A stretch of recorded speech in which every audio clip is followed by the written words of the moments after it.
Hey there, it's Anonymous Tea, where we spill the tea anonymously. Hello, hello, hello, hello, hello, everyone. Hello, YouTubers. Hope you guys are all having an amazing day today, sending good vibes, sending positivity, sending blessings, and good energy to each and every single one of you. Thank you so much for tuning in. So today we are talking love and marriage, Huntsville. You guys know why you are here today. Well, first and foremost, I am still looking for the ratings for last week's episode. You guys, this is the longest wait ever for the ratings to come out for an episode, and all of the ratings for all these other shows, but Love and Marriage Huntsville are available, you guys. And I just need to know, did Carlos King tell them that it was a repeat episode?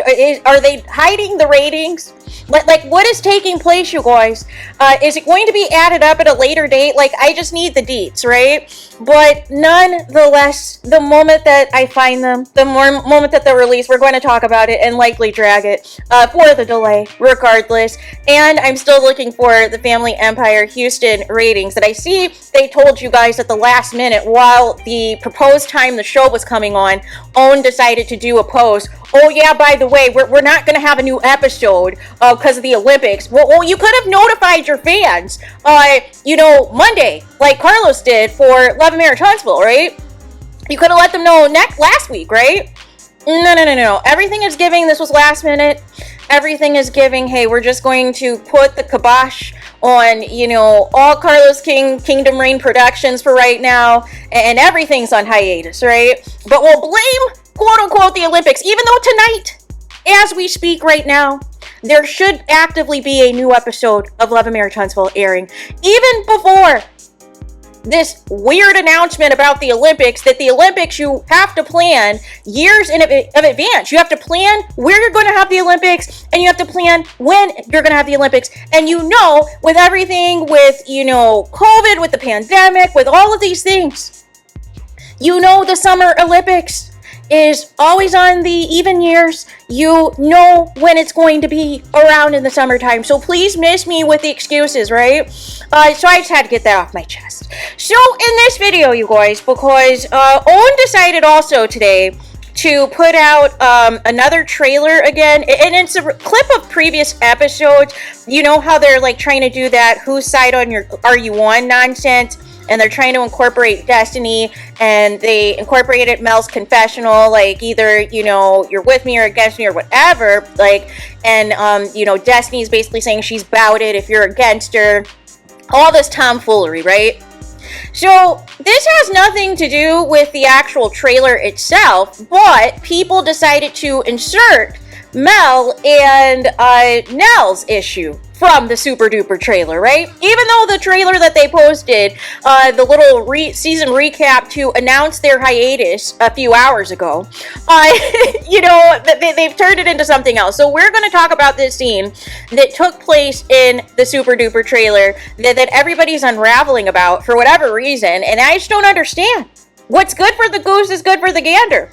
But we're going to talk about it because people are utilizing the scene once again to say, why does Mel always fall out with her friends? Why is Mel a professional victim? Blah, blah, blah, blah, blah, right? So the scene sets up. Mel appears to be at Nell's house. Nell's got her, Saturday cleaning headband on, Saturday cleaning t-shirt on. Like, that's what it was giving. Like, hair thrown up in a ponytail and a headband and some t-shirt. We're going to do Saturday cleaning today. It is the outfit that Nell was giving. It was not giving, hey, we're going to get dressed up today for the cameras. No. It was like, hey, I'm cleaning my house, and oh, by the way, Mel's going to come by.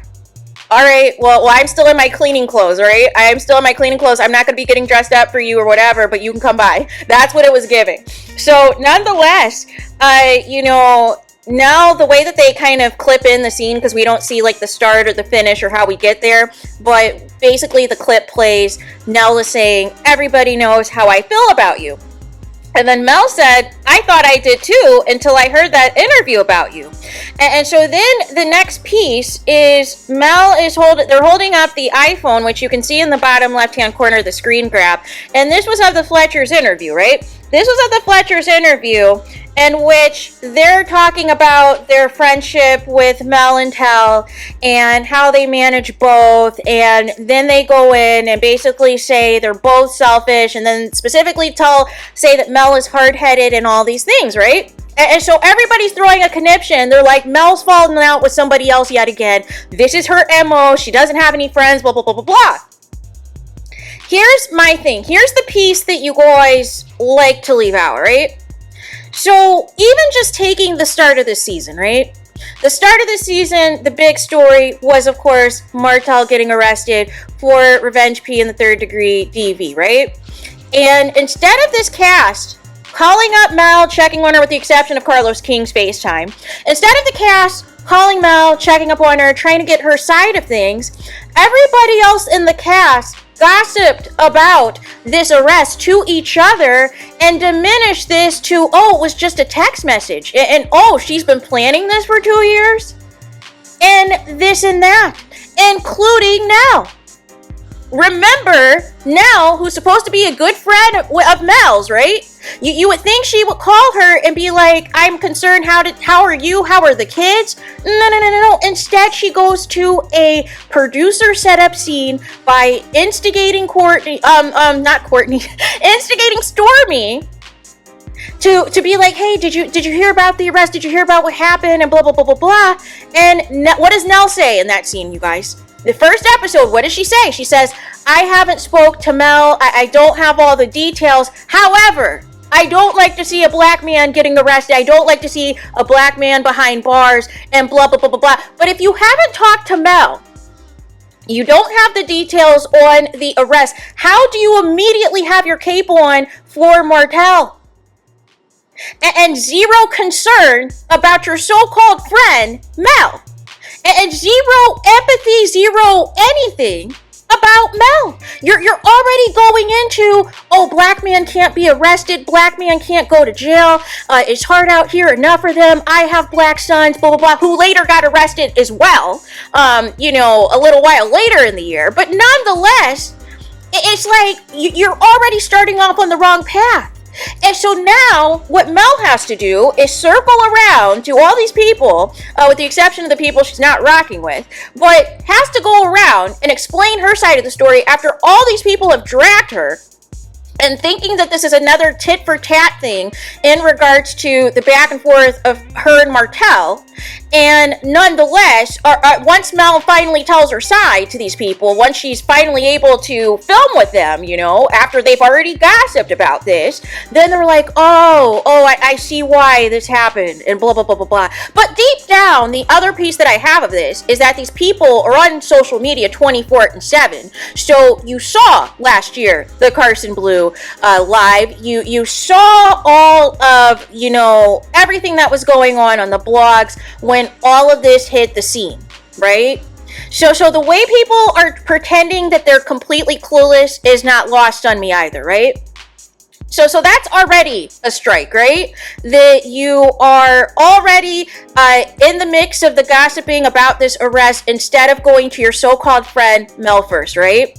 And then we have the other gossiping, even though technically you weren't there, Nell, but your husband and the cousin was there, that was the comedian that was dragging Mel, because that was when it was brought to our attention that apparently in the reunion episode when, obviously Marceau was complaining about everybody giving $100, and Mel apparently allegedly passed out $100 to everybody there on the reunion stage, including her estranged ex-husband Martell. And they all felt insulted. They all felt a certain type of way. And I guess Carlos King felt that wasn't a good look and decided to leave that on the cutting room floor and all of these things, because Tisha made reference to it in an earlier episode this season about how people want to flaunt their money and flaunt how successful they are. And that's when she had an issue with Mel. And I was like, well, what does that have to do with A to Z? What does that have to do with the topic at hand, right? Just randomly inserted Mel into something that had nothing to do with her, right? So that's strike two already. You and your husband that are supposed to be good friends, you have known Martell and Mel for years. You have known their ups and downs in their marriage, right? And they know your ups and downs in your marriage, right? And you are now having a third party come on the internet and drag your supposed friend. So that's strike 2, right? This unnecessary live that, for whatever reason, Mel is the topic of these people's conversations. They cannot keep Mel's name out their mouth. They want Mel off the show, but they can't stop talking about her either. Can you make it make sense? You don't want her on the show. You don't want to film with her. You want to phase her out, but you can't keep her name out your mouth. It can't be both. If you want nothing to do with somebody, they don't exist to you. That's at least how I operate. If I want nothing to do with somebody, if we're not cool anymore, we're not rocking together, guess what? You don't exist. I wish you well. I hope everything goes well in your life. I don't want anything bad to happen to you. But guess what? You don't exist to me anymore. Because why put yourself through all the stress and the drama of somebody you don't like and you don't rock with anymore? It doesn't make any sense. Other than you like the attention, you like the drama to see if you can get Mel worked up, which is the real tea of this, right? Because it doesn't make nothing else makes sense. So strike 3 is this interview the Fletchers did. I believe this might have been the Dustin interview. Correct me if I'm wrong. I can't remember because everybody's talking this season, right? Everybody's on every single podcast this season. It's hard to keep up, right? But I'm like 99.9% sure this is the Dustin interview. And, and if I'm wrong, I'm sure you guys will call me out in the comments. But nonetheless, that was the interview that Mel is playing where it's showing how, basically they're calling Mel, stubborn, hard-headed, selfish, all these things. And, here's the thing. If NELL had called Mel behind the scenes and said, listen, I did this interview is going to come out, and I didn't say as nice things as I should have about you and Martell, even though this is still wrong as well. But, basically I'm trying to convey that, my husband and I, me and Chris, were neutral parties in all this, right? And that there's some good things that you guys have done, and then there's some things that weren't so good, right? And setting it up to where it explains where this is coming from, right? Even though it's still messy, right? Because usually if you want to hold your friend or your family member accountable, it shouldn't be going to YouTube first. It shouldn't be going to the world first. It should be going directly to that person. The person should not have to find out on the show or on a YouTube or podcast somewhere. That's where the problem is, right? Is everybody wants to go behind everyone's back and be messy, and then when they're confronted about it, it's like, well, you're my friend, that we've been friends for years, we're cool. And that's why Mel played the interview, because it's like, if we're cool, why are you saying this about me behind my back? And if you had an issue of what is going on in my legal battles with Martell, why can't you pick up the phone and call me? Why are you filming scenes with people or doing interviews with other people versus contacting me directly and asking me the questions, asking me, do you feel, am I coming off selfish to you, or why am I coming off hard-headed to you, or whatever? What is giving you that indication? What examples is you're saying that to these people that don't know me and Martell the way you and Fletcher know, you and Chris know me and Martell, right? But you're telling total strangers who are there to get the interview, there to get the tea, there to get a messy soundbite, and it's going to go viral. And even back then, people said, people are going to twist this interview around, and they're going to say, the MEL leaders, the MEL supporters, Mel's not going to have any friends anymore, blah, blah, blah, blah, blah. They're going to amp this up. But here's the thing. Why are you talking about your so-called friend behind their back? That's the problem at hand. And that's why so many of these reality TV relationships fall out. And it's not just exclusive to Love and Marriage Huntsville. This happens on Real Housewives of Atlanta, all of your housewife shows, right? All of your reality TV shows, Love and Hip Hop, all of these shows. You bring these friends onto the show. You guys are supposed to be making a pact to say, listen, there's going to be some messiness. They're going to try to turn us against each other, but we're still going to have each other's back, even if we're not filming the scene together. But all of these so-called friends of Mel decided, okay, the first season I'm on, I'm going to pretend that like me and Mel, we're cool. There's no beef. There's no issues. And then all of a sudden, like clockwork, all of a sudden they're appearing in scenes with Mel's ops. They're appearing in scenes with people Mel fell out with. And what is the topic of conversation? Mel.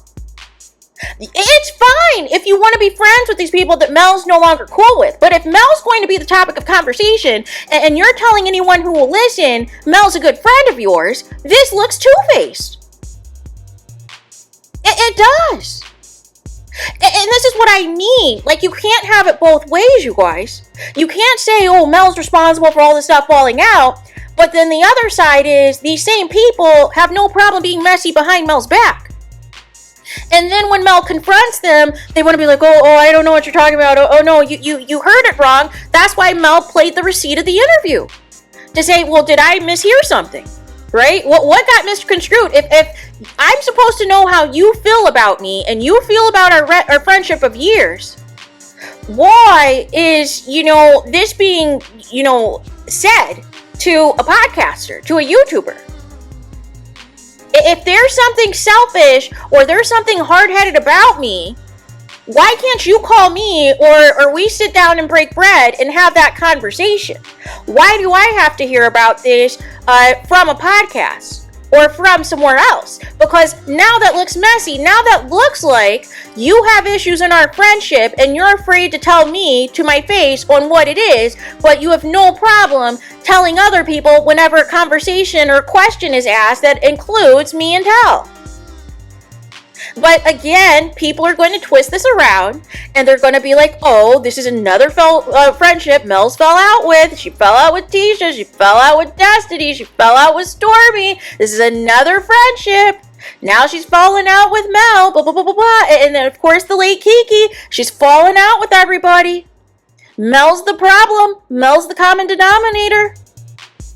But nobody ever wants to talk about the other side of it, right? The other side where it's okay for other people to be messy. It's okay for other people to be two-faced. And the moment Mel, confronts them and asks them, what is what, now all of a sudden it's a problem. Now Mel's the bad guy. But she's let you slide on all of these other things you guys were doing. She's let you slide knowing that you were a part of the cast gossiping about Martell's arrest versus just checking on her. Already she's aware on social media, because this also is on social media, about Chris and the cousin being messy and throwing shade at Mel unnecessarily and laughing and cracking jokes about your so-called friend. And now this is strike 3, where there's another interview. There's another, public platform, public podcast you're on, and you're dropping insults to your so-called friend. What happened to, if we're going to be a united front in public, and I'm going to check you in private? Isn't that what they say? Isn't that what Dr. Heavenly and her husband say? That I'm not going to disrespect you in front of our friends or whatever, but if you were in the wrong, I'm going to check you in private. Isn't that what happens? Right? But these are supposed to be good friends. These are supposed to be the people that were counseling at one point in time, Mel and Tell, when they were dealing with their issues. And to have you say things like this, that Mel's selfish, Mel's hard-headed, Mel's stubborn, Mel's all these things, to a complete stranger who you do not know on the same level that you know is Mel, is a betrayal.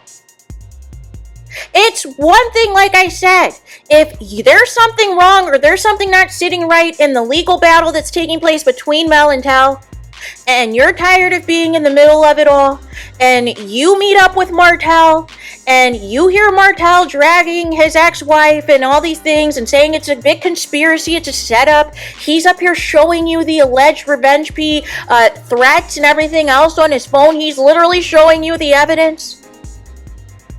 And all you can say in response is, oh, well, I'm just not going to invite you to my birthday party. No. Where was the energy to say, you know what, listen. Why would Mel do X, Y, and Z if, you just had nothing? You still were taking up for Martell low-key, even though you disinvited him to your birthday party, but yet it's okay for Martell to go around to your husband and anyone else in the cast and call you a side chick. All that's okay. While you have on your cape for Martell. While you're dragging your so-called friend Mel. And this is the thing. How can you be neutral in a situation like this? That's why when, you know, these couples and somebody unfortunately goes through a divorce, this was what happened. This was part of the reason Candy and Phaedra fell out before we even got to RAPE Gate. Was when there was issues with Phaedra and Apollo, and we knew Apollo was going back to prison and everything else, and Phaedra and Candy, they were not talking to each other as much as they normally did. And so then Phaedra started hanging out with Nene more, and then Candy's complaining to her people that she's not hearing from Phaedra. That's what started all that, right? Was they were not communicating with each other, and by the time they would see each other, this is after they've talked to everyone else but each other, so there's already tension. And then you don't resolve the tension and it gets bigger. And then we lead to, you know, of course, where Candy and Todd are hiding Apollo's toys and everything else in the garage and all these things. It looks like they've taken Apollo's side in the divorce. This is how Mel is perceiving this. Is, oh, we're supposed to be good friends. You're supposed to be neutral. But it seems like every time I turn my back, you're taking up for Martell. You have your cape on for Martell. So how am I supposed to take you seriously? And if there's an issue, why can't you come to me first? Why do you have to go to the blogs? Can you make it make sense? So there's that. Let me know your thoughts in the comments. Please do not forget to like, comment, and subscribe. Hit the notification bell so you're notified the moment I post new content on my channel. And with that being said, I'll talk to you guys again very soon.